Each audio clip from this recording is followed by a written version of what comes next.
Señor, te pedimos en esta mañana, Espíritu Santo, que abras nuestro entendimiento para recibir tu palabra, Señor.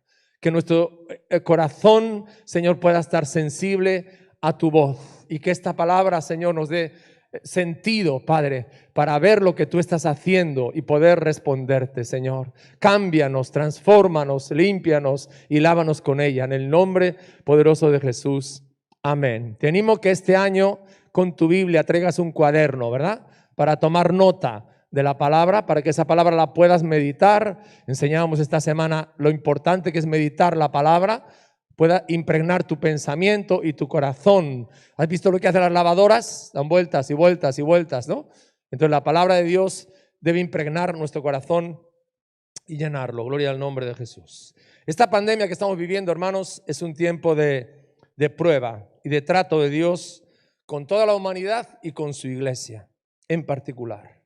Ahora, yo quiero hacerte una pregunta. ¿Cómo responder para que esta experiencia dolorosa se convierta en una oportunidad de crecimiento espiritual? ¿Cómo tenemos que responder nosotros para que esta experiencia, que sin duda ninguna es dolorosa, pero se pueda convertir en una experiencia de crecimiento espiritual? Ahora, ya te advierto dos cosas. Ni el temor te va a ayudar, ni la comodidad tampoco.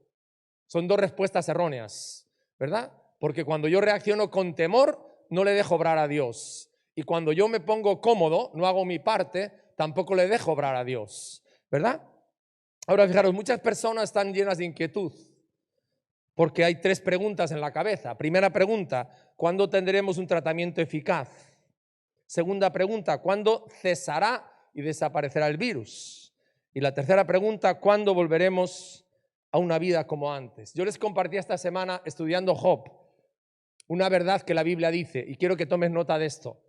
Cuando viene una adversidad, Dios, no el diablo, Dios es el que pone límite a la cantidad de adversidad y a la duración de la adversidad. Y Él la va a permitir hasta que cumpla el propósito que Él tiene con ella. Te lo voy a repetir otra vez, esto es muy importante, es un principio, ¿verdad? Para que tú entiendas esto. Cuando Dios permite que seamos azotados por una adversidad, Él va a poner fin a la cantidad de adversidad que viene y al tiempo que va a durar, hasta que se cumpla su propósito, porque no podemos darle la gloria al diablo, ¿verdad? El que está en control es el Señor.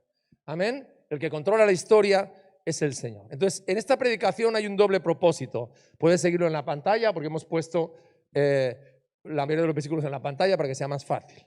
Un doble propósito. Primero, que tú y yo descubramos el trato profundo de Dios con esta circunstancia. Hay un trato profundo de Dios con esta circunstancia. Y lo segundo, descubrir, hermanos, que Dios tiene un buen futuro y buenos planes de esperanza para su pueblo. Y lo quiero repetir otra vez, hermanos. Esta es la verdad que la palabra de Dios declara, es lo que dice la Biblia. Aunque en este momento tú no lo veas y tú no lo sientas, pero Dios tiene un buen futuro y tiene buenos planes de esperanza para su pueblo. ¿Cuándo dicen amén a eso? Eso es lo que Él dice en su palabra, ¿verdad? Entonces vamos a ir a un pasaje que ha sido el pasaje de este ayuno, en el cual hemos estado meditando y orando al Señor. Jeremías capítulo 29, y lo vamos a leer en partes, ¿vale? Jeremías 29, capítulo 29, versículo 10. Porque así dijo Jehová, cuando en Babilonia se cumplan los 70 años, yo os visitaré y despertaré sobre vosotros mi buena palabra para haceros volver a este lugar. Porque yo sé los pensamientos o los planes que tengo acerca de vosotros, dice Jehová, planes de paz y no de mal, para daros el fin que esperáis. Entonces me invocaréis y vendréis y oraréis a mí y yo os oiré. Y me buscaréis y me hallaréis, porque me buscáis de todo vuestro corazón. Y seré hallado por vosotros, dice Jehová, y haré volver vuestra cautividad, y os reuniré de todas las naciones y de todos los lugares a donde os arrojé, dice Jehová, y os haré volver al lugar de donde os hice llevar. Bueno, ¿dónde están estos versículos? Estos versículos son parte de una carta. Ahora, hoy ya casi no escribimos cartas, como muchos mails, ¿verdad? Pero, ¿qué es una carta? Ya nos hemos desacostumbrado a eso. Bueno, es un mensaje que dirigimos a una persona, sea una persona conocida o desconocida. Parte de los libros de la Biblia, como sabes, son cartas, algunas en el Antiguo Testamento, pero sobre todo en el Nuevo Testamento. Son libros escritos en forma de cartas a personas que conocían y a otras que no conocían. Por ejemplo, Pablo escribe cartas, Pedro escribe cartas, Juan escribe 3 cartas, Santiago escribe cartas, Judas escribe una carta. ¿Vale? Entonces nos dirigimos a una persona, conocida o no conocida, para contarle sucesos de nuestra vida, para darle ánimo, para darle una enseñanza o una corrección. Bien, entonces en la Biblia esas cartas de las que os estoy hablando estaban dirigidas a personas en diferentes lugares y normalmente lugares distantes. Entonces, eso es una carta, un mensaje que mandamos a alguien que está más o menos lejos de nosotros y suelen constar normalmente de un saludo, de un cuerpo de mensaje y de una despedida. Ahora, ¿a quiénes va dirigida esta carta? Si veis donde pone capítulo 29, nos da la respuesta. Dice, carta de Jeremías, ¿a quiénes? A los cautivos. Luego, por tanto, tenemos aquí un mensaje del profeta Jeremías desde Jerusalén a sus compatriotas judíos que han sido llevados cautivos a Babilonia. Ahora, ¿qué es un cautivo? Algo que hoy en día, gracias a Dios, no tenemos, ¿verdad? Es una persona que ha sido conquistada por una potencia militar o política, le han privado de su libertad y le han transportado. Esa es la cuestión del cautivo. Le han transportado a una tierra completamente extraña. Ahora leemos la primera parte, el 29 del 1 al 3. Dice, estas son las palabras de la carta que el profeta Jeremías envió de Jerusalén a los ancianos que habían quedado de los que fueron transportados, y a los sacerdotes y profetas y a todo el pueblo que Nabucodonosor llevó cautivo de Jerusalén a Babilonia, después de que salió el rey Jeconías, la reina, los del palacio, los príncipes de Judá y de Jerusalén, los artífices, los ingenieros de Jerusalén, por mano de Elasa, hijo de Safán, y de Gemarías, hijo de Hilcías, a quienes envió Sedequías, rey de Judá, a Babilonia, a Nabucodonosor, rey de Babilonia, y le decía, ¿vale? Entonces el rey Nabucodonosor conquistó la tierra de Judá, el reino del sur, ¿bien? Y al conquistarlo llevó cautivos de Jerusalén a Babilonia, más o menos unos 3.000 kilómetros aproximadamente, ¿no? No solamente a los reyes, sino también a los ancianos, a los sacerdotes, a los profetas y a todo el pueblo. Ahora, hay que explicar bien, para entender el contexto de la carta, que en la conquista de Judá por el rey de Babilonia, Nabucodonosor, hubo 3 cautiverios, ¿verdad? 3 destierros, 3 deportaciones. La primera sucedió en el año 597. Nabucodonosor vino, sitió Jerusalén y el rey Joaquín le entregó la ciudad y él mismo fue capturado. Y el rey se llevó los tesoros del templo, los tesoros del palacio, a toda la nobleza y más o menos 10.000 cautivos, entre los cuales pensamos que también estaba Daniel posiblemente, ¿verdad? Entonces fueron llevados a Babilonia y no les preguntaban ¿quieres ir o no? Sino el cautiverio es, eres esclavo, se te ponen las cadenas y tienes que ir obligatoriamente allí, ¿verdad? Dice también la palabra que se llevó a los hombres más valientes que había, se llevó a los artesanos, a los herreros y solamente dejó a los pobres del pueblo. Si quieres ver esto en la Biblia detenidamente, yo no lo voy a leer, Segunda de Reyes 24, del 12 al 17, ¿verdad? Y pone un rey, deja un rey allí que es Sedequías. Bien, la segunda deportación, el segundo cautiverio, ocurre en el año 587, o sea, 10 años más tarde, Sedequías se rebela contra el rey de Babilonia. Y quiero recordarte que el imperio asirio era cruel, eran famosos por la terrible crueldad que empleaban en las conquistas y con la gente que tenían cautivos. La venganza fue inmediata y terrible. Jerusalén fue sitiada durante meses y la ciudad cayó aniquilada por el hambre. Fíjate cómo sería el hambre que comían a los niños recién nacidos, ¿verdad?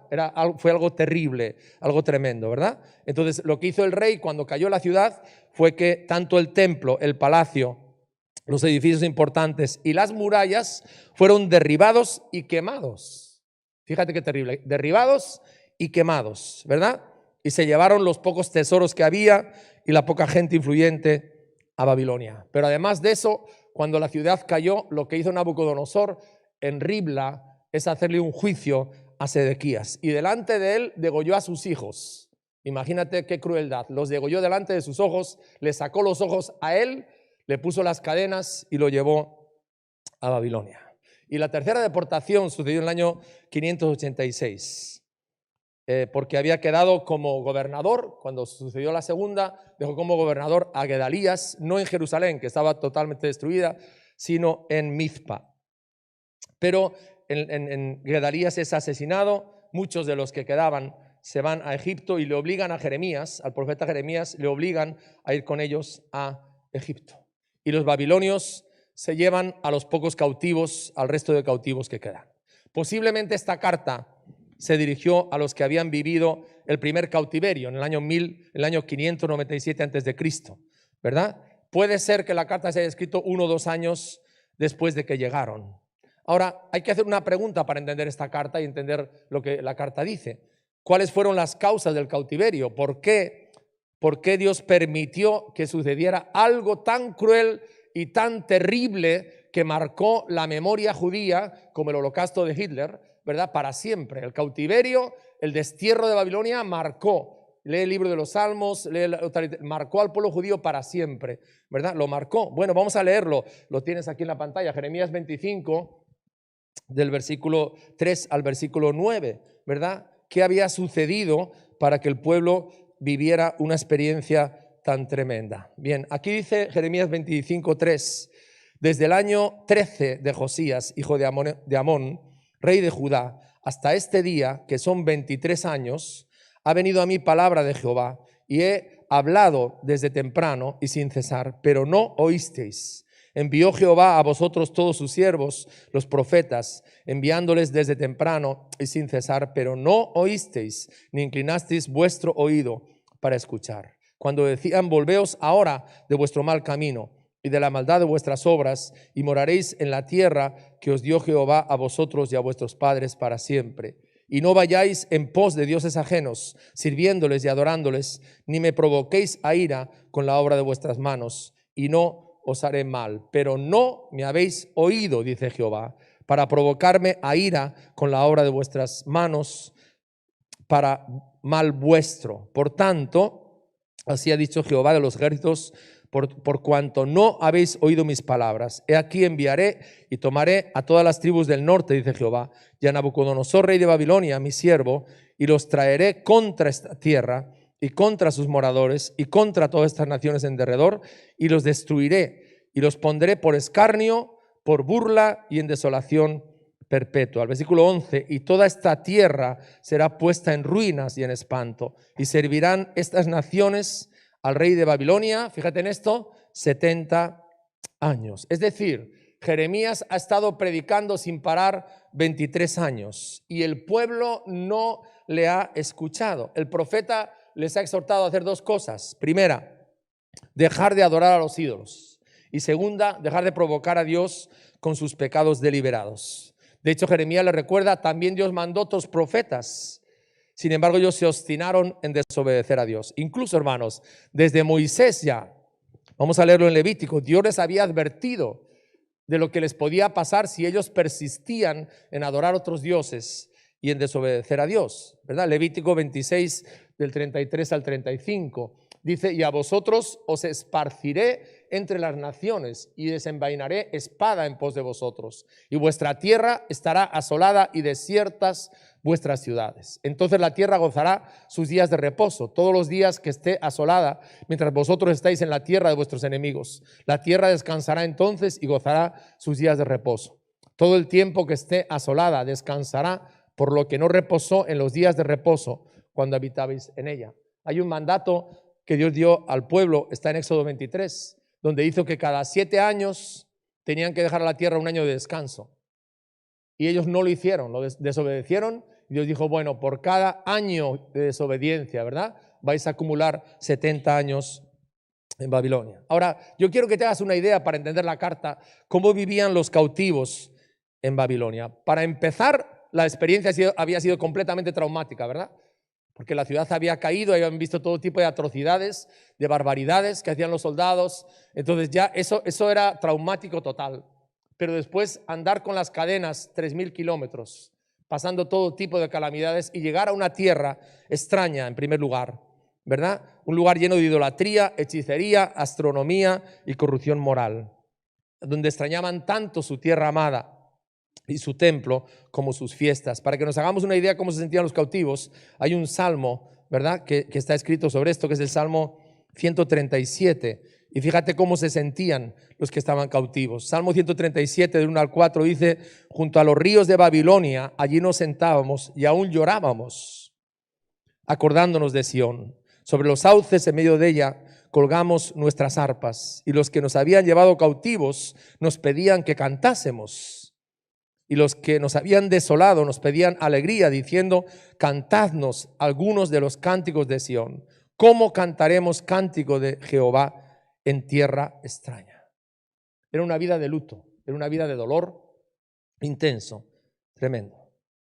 Ahora, Dios en esta carta les da un consejo de cómo tienen que vivir esta experiencia del cautiverio, ¿verdad? Vamos a volver otra vez a nuestro texto, Jeremías 29, y vamos a leer del 4 al 9.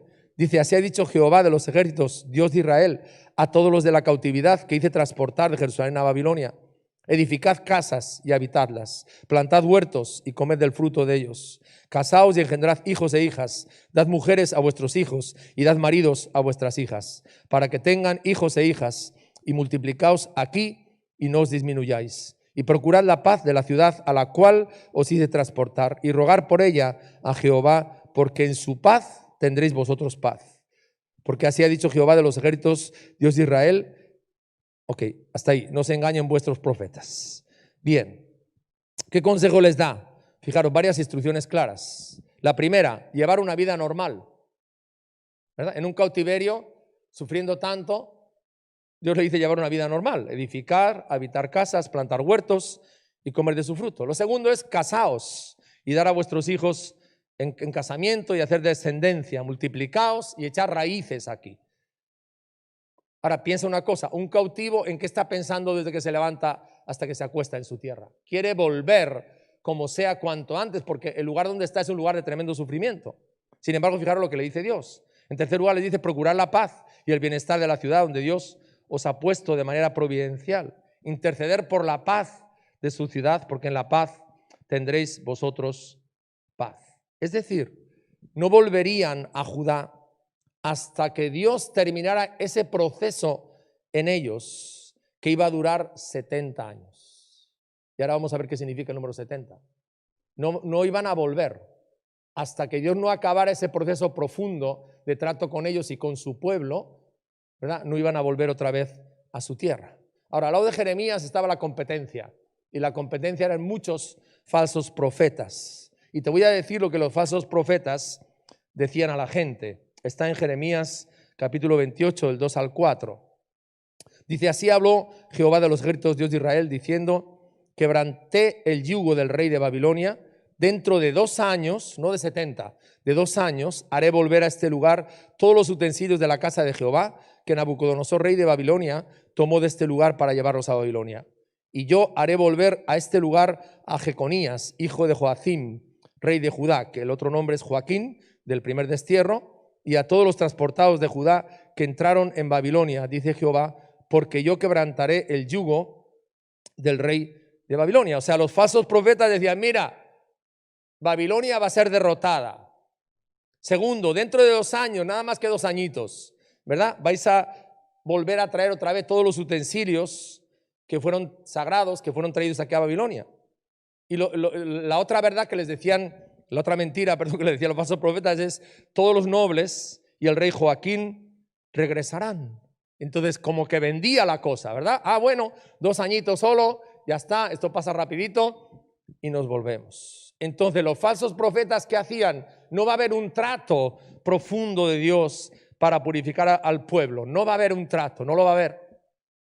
Y Jeremías, sin embargo, estaba hablando de otra cosa completamente diferente. Hermanos, en este pasaje hay 3 lecciones para nosotros al atravesar esta pandemia. 3 lecciones. La primera lección, hermanos, es que Cristo trata con nuestras vidas. No sé si lo has asimilado eso, pero la vida de un cristiano no es todo me va bien. No es eso, hermanos. No es así la vida de un discípulo de Cristo. Cristo trata con nuestras vidas. Jeremías 29, versículo 10 y 11. Fíjate lo que dice aquí. Porque así dijo Jehová: cuando en Babilonia se cumplan los 70 años, yo os visitaré, despertaré sobre vosotros mi buena palabra para haceros volver a este lugar, porque yo sé los pensamientos que tengo acerca de vosotros, dice Jehová, pensamientos de paz y no de mal, para daros el fin que esperáis. El versículo 10, hermanos, nos enseña una verdad, y es esta: Dios es soberano y Dios es el dueño de la historia. Dios cuida, Dios provee, Dios dispone y Dios trata con sus hijos en los acontecimientos de la historia, ¿verdad? Él trata con nosotros en los acontecimientos de la historia. Y lo que está claro aquí es que Él había dispuesto que su pueblo, usando a Nabucodonosor, iba a estar cautivo 70 años en Babilonia. ¿Para qué? Para producir un cambio profundo en ellos y un cambio permanente y un cambio duradero, ¿verdad? Hermanos, hay una realidad: Dios juzga el pecado. Sí, y eso yo sé que hoy a muchas personas no les gusta oír hablar de eso, pero eso es lo que la palabra de Dios dice: Dios juzga el pecado. El número 70 significa 10 veces 7, y 7 significa perfección o plenitud. 7 es el número favorito de Dios, que significa completar un proceso de perfección o de purificación. Eso es lo que significa. Dios está hablando aquí: voy a completar con vosotros, que sois mi pueblo y os amo tanto, un proceso completo de perfección y de purificación. Es decir, Jeremías le está diciendo, en contra de los falsos profetas: vais a estar en Babilonia 70 años. ¿Y cuándo comenzaron? Comenzaron con el primer cautiverio, el rey Joaquín, y acabaron con el primer retorno de los desterrados en el año 538 antes de Cristo, con el decreto de Ciro. Quiero que lo leamos, Segunda de Crónicas, ¿verdad? El decreto que Dios usó a Ciro como una herramienta de él, ¿verdad?, para cumplir sus planes soberanos y cumplir las fechas que él había establecido. Segunda de Crónicas 36, desde el versículo 21 hasta el 23.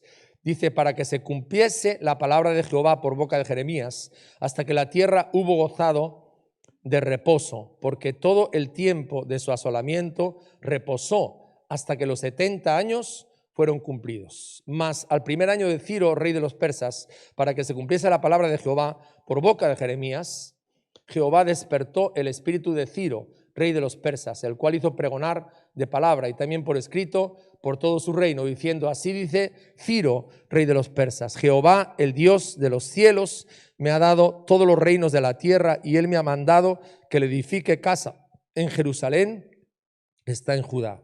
Quien haya entre vosotros de todo su pueblo, sea Jehová su Dios con él, y suba. Así que así se cumplieron los 70 años. Bien, ahora apliquemos esto a nuestra realidad, a nuestra situación. ¿Sabéis cuál es el peligro al atravesar esta pandemia?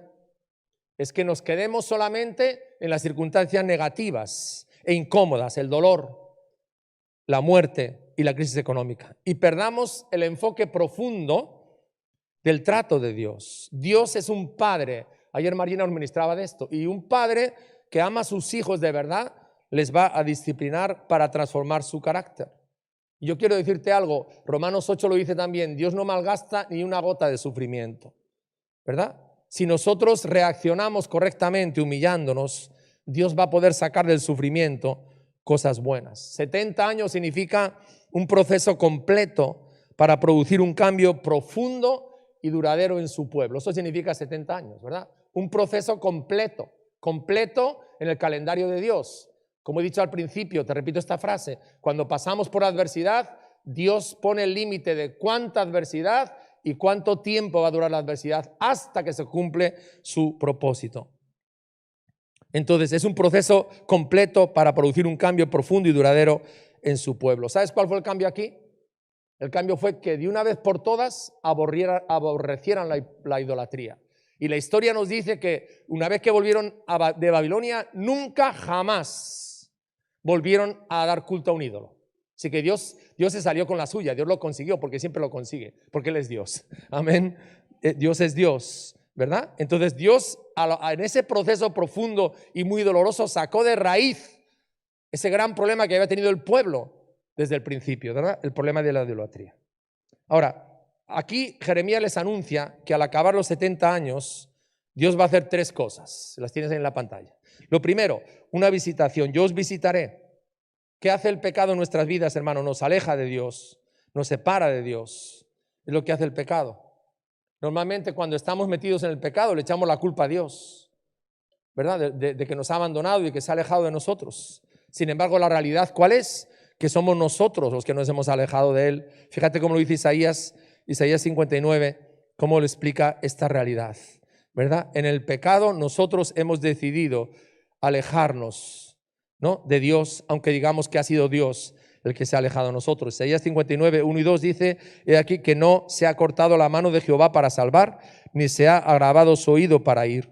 Pero vuestras iniquidades han hecho división entre vosotros y vuestro Dios, y vuestros pecados han hecho ocultar de vosotros su rostro para no oír.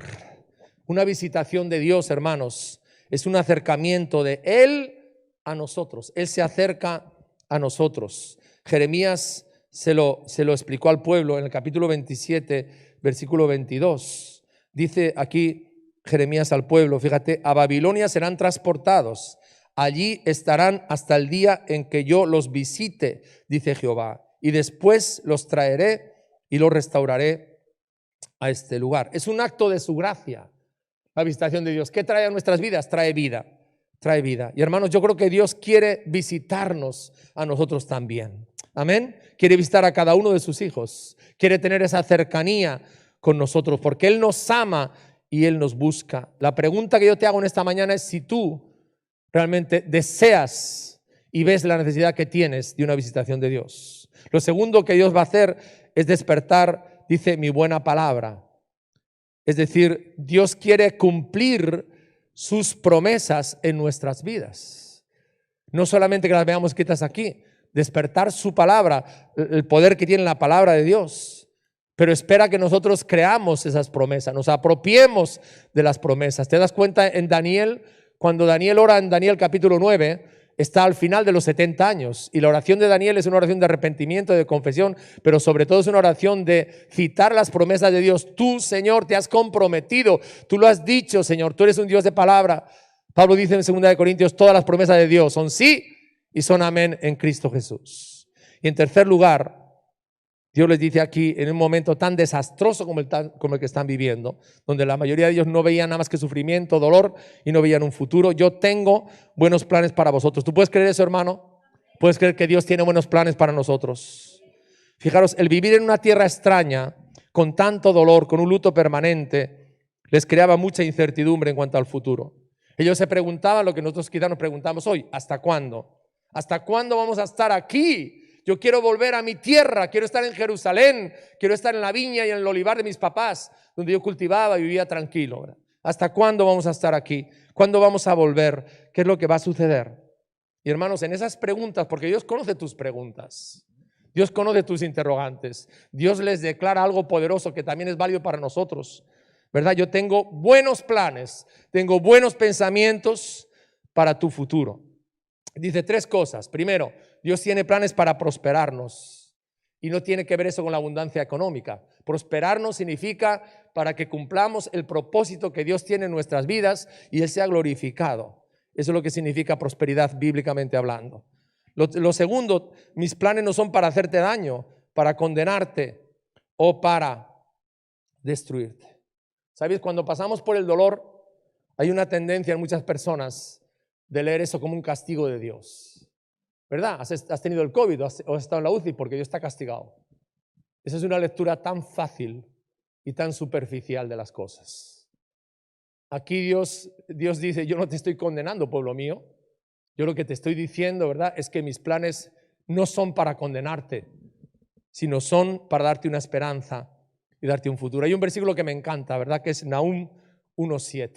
Es un versículo de estos que es importante memorizarlo, ¿verdad? Dice, Dios es bueno, ¿no? La primera verdad y la primera afirmación que hace, ¿no? Un refugio cuando tú y yo estamos en problemas, la segunda verdad. Y la tercera verdad, Él cuida de todos los que en Él confían. Amén. Puedes apropiarte de esto, esta es una gran verdad. Dios es bueno. aunque te pasen cosas malas, aunque estemos atravesando circunstancias adversas, Dios es bueno. Aleluya. Sí, eso es importante. Ahora, lo tercero que dice son, tengo planes para darte esperanza y futuro. Nadie conoce el futuro sino Dios. El horóscopo y los adivinos es una mentira del diablo, ¿verdad? El único que conoce el futuro es Dios. Los que adivinan engañan. Por eso podemos afirmar como David que ciertamente el bien y la misericordia me seguirán todos los días de mi vida. Ese es tu futuro y el mío, ¿verdad? Dios lo ha determinado así cuando estamos en Cristo Jesús. Y hermanos, en medio de esta pandemia, al comenzar este nuevo año, yo quiero afirmar lo que la palabra de Dios dice, nada más. Dios tiene planes para prosperarnos. Dios tiene planes no para hacernos daño ni para condenarnos, porque Él es un Padre bueno que nos ama, nos disciplina y nos poda para dar mucho fruto. Y Dios tiene planes para darnos esperanza y para darnos un futuro.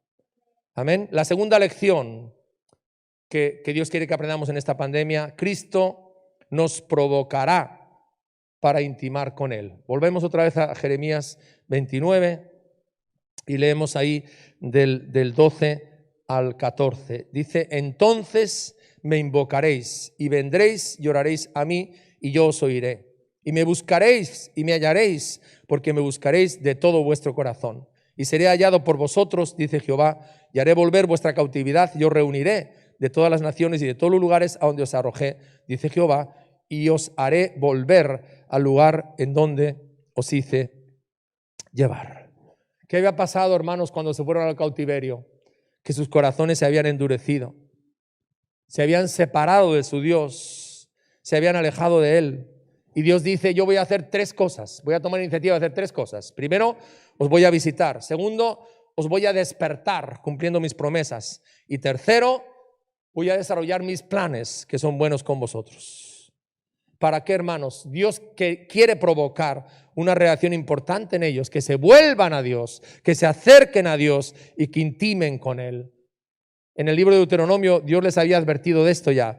Aquí lo leemos en el capítulo 4, Deuteronomio capítulo 4, versículo 29. Deuteronomio capítulo 4, versículo 29. Dios les anticipó lo que les podía suceder, porque Dios tanto nos ama, ¿verdad? Y con cuánto amor y con cuánta ternura nos advierte, ¿verdad? En el capítulo 4 de Deuteronomio, versículo 29, dice, mas si desde allí, está hablando del cautiverio, buscares a Jehová tu Dios, lo hallarás. Si lo buscares de todo tu corazón y de toda tu alma, cuando estuvieres en angustia y te alcanzaren todas estas cosas, si en los postreros días te volvieres a Jehová tu Dios y oyeres tu voz, porque Dios misericordioso es, Jehová tu Dios, no te dejará, ni te destruirá, ni se olvidará del pacto que les juró a tus padres. ¿No hay amor en estas palabras, hermanos? Qué amor, hermanos, qué amor tan grande el amor de Jesús. Entonces Dios les está provocando a tres cosas. Primera, que le invoquen, que vuelvan otra vez a hablar con Él, a estar con Él, que vengan a Él, ¿verdad? Y que oren a Él, ¿verdad? Que oren a Él. Ahora, Dios les asegura una cosa, yo os voy a oír, yo os voy a responder. ¿Por qué? Porque había un cambio ya profundo en su reacción con Dios, fruto del trato del sufrimiento.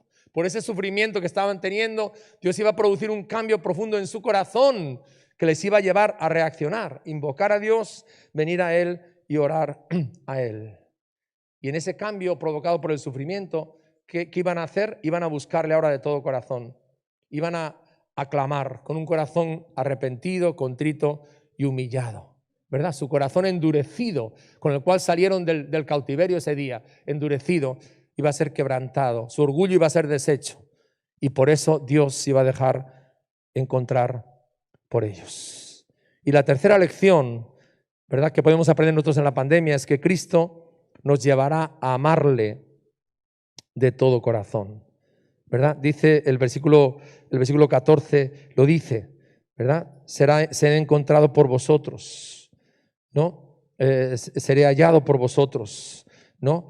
Entraré en una intimidad nueva con vosotros. Habrá un cambio radical en vosotros, en lo más profundo de vuestro corazón. Una nueva relación conmigo se despertará, ¿verdad? Como pueblo mío.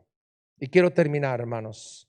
Creo que es muy importante en medio de esta pandemia que cada uno de nosotros podamos tener una revelación clara del profundo trato de Dios con nosotros. Y quiero decirte algo, la meta de Dios en esto que le está permitiendo es restaurar nuestra intimidad con Jesús. Es el mismo propósito que Dios tenía con su pueblo. Restaurar en tu vida, en mi vida, en nuestra vida de iglesia, la intimidad con Cristo Jesús. Y yo le pido a Dios que dejemos que Él nos hable directamente al corazón en medio del sufrimiento. Porque, hermanos, este trato de Dios nos lleva a un arrepentimiento verdadero. Fijaros lo que dice Daniel cuando él ora para que Dios cumpla la promesa de los 70 años. En el capítulo 9 de Daniel, él empieza a orar en ayuno, en oración y a clamar por el pueblo, y dice en el versículo 5: hemos pecado, hemos cometido iniquidad, hemos hecho impíamente, hemos sido rebeldes y nos hemos apartado de tus mandamientos y de tus ordenanzas. Él reconoce y admite su pecado y lo confiesa en el nombre del pueblo.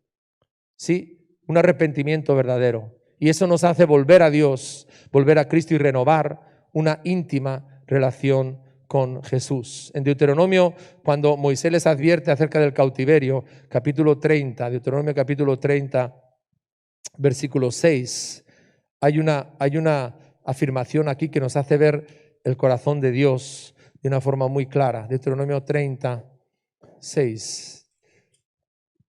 Dice Dios: y circuncidará Jehová tu Dios tu corazón y el corazón de tu descendencia, para que ames a Jehová tu Dios con todo tu corazón y con toda tu alma.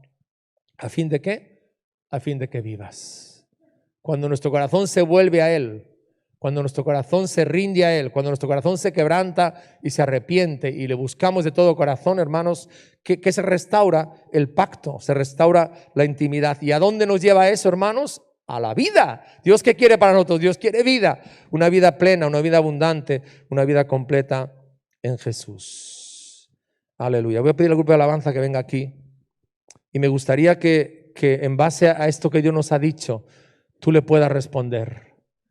Que tú puedas responder a Jesús, que yo pueda responder a Jesús en esta mañana. Porque esta palabra es para nosotros y esta palabra es para este tiempo. Esta palabra es para lo que estamos viviendo, ¿verdad? Como iglesia, como humanidad, lo que estamos atravesando. Aleluya. Que podamos tener el entendimiento de Dios sobre este proceso. Un proceso que Dios quiere usar para trabajar en lo más profundo de nuestro corazón y volvernos a una intimidad completa con Jesús, porque somos su iglesia, somos su pueblo, aleluya, le pertenecemos a Él. Amén. Gloria al nombre de Jesús. Yo no sé si podríamos cantar esta canción de Perfume a tus pies. Amén, gracias Jesús. Cierra tus ojos ahí donde estás, aleluya, habla con el Señor, aleluya, qué es lo que Él te está diciendo a ti, cómo está tu corazón, cómo estás viviendo tú estas circunstancias. ¿Te has quedado en lo superficial, en lo pasajero, o realmente le has permitido al Espíritu Santo que Él obre en lo más profundo de tu corazón? Aleluya. ¿Estás dispuesto como hijo de Dios al trato de Dios? Aleluya. A recibir, a experimentar el trato de Dios en medio de estas circunstancias. Aleluya. Jesús está realmente apasionado por nosotros, somos su iglesia y Él quiere hacernos volver y llevarnos a una intimidad nueva con Él, a una relación nueva con Él. Aleluya, gracias Jesús. Sí Señor, aleluya, gloria a tu nombre. Gracias Señor, gracias Señor. Soy amor y en tu fidelidad no quiero hacer más que postrarme y adorar. Cuando pienso en cómo he sido y hasta dónde me has traído, me asombro de ti.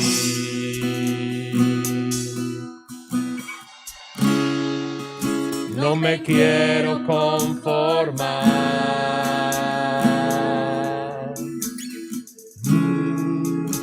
probado y quiero más.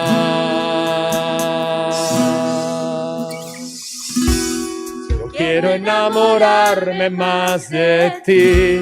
Enséñame a amarte y a vivir conforme a tu justicia y tu verdad. Con mi vida quiero adorar, todo lo que tengo y lo que soy, todo lo que he sido te lo doy. Que mi vida sea para ti, como un perfume a tus pies.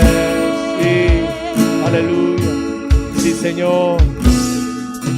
Oh Dios, pienso en tu amor y en todo lo que has dado, tu sangre por mí, por llevar mi pecado.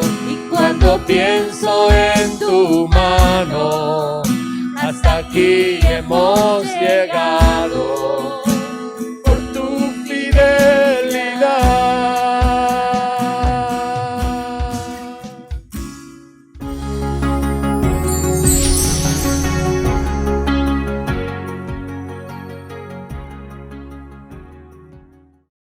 Hola Iglesia, ahora estamos presentes en las redes sociales. Búscanos en Facebook como Salem Bilbao y da clic en me gusta. En YouTube encontrarás todos los mensajes de las predicaciones. Allí aparecemos como Iglesia Salem Vizcaya. Suscríbete y activa la campanita de notificaciones. Y en Instagram aparecemos como Salem_Bilbao y da clic en la opción seguir. Recuerda que al suscribirte a las redes y compartir los contenidos, ayudas también a que el mensaje de salvación llegue a otros que aún no lo han escuchado.